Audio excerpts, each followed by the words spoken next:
So I'm curious where you kind of came up with this idea for Four Sigmatic. And by the way, I'm a huge fan. I use your product. I think it's great. I feel incredibly blessed that you gave me a chance to try out one of your new products, this creamer, which is awesome. But how did this come about? How did you decide, hey, mushrooms are, amazing and we need to be consuming them more? And especially for people like me, I actually don't like mushrooms, but with your product, they don't taste like mushrooms. Yeah. So I'm a 13th generation family farmer. We've had a family farm since at least since 1619.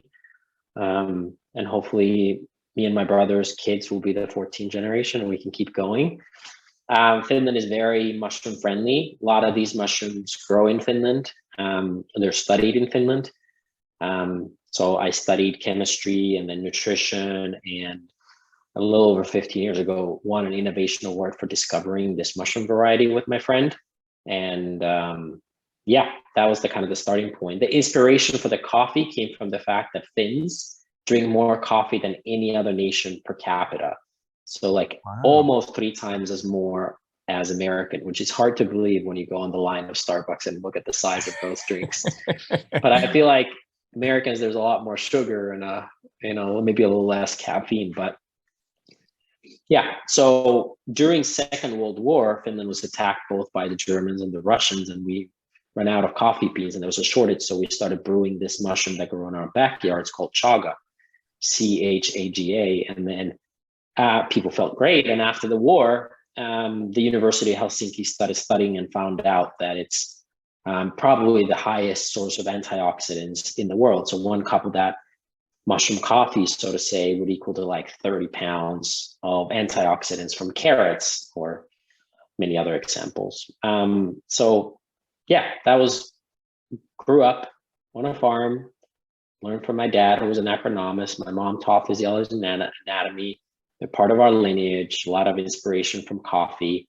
Had some awesome friends who were into similar things, and read books and studied, and both in a school and outside of school, and that's where it came. And obviously, like any company, there's been an evolution of products and what we do, but that's the kind of the origin story for the brand.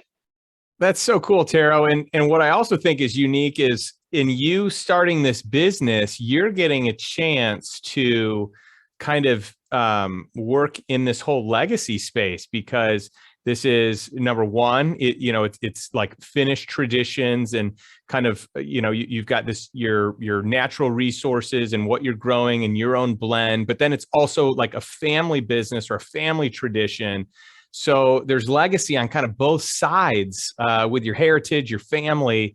And then at the same time, you can use this to help other people. You educate people on health. You can help people live a healthy life. And then while doing so, make a good profit, make a good return, have a living. This doesn't have to be a side hustle. This is your hustle. This is your business. And so what a cool passion project that has family lineage. It has, just all the different, pieces that could keep someone super engaged, super focused, and, someone that can scale it long term.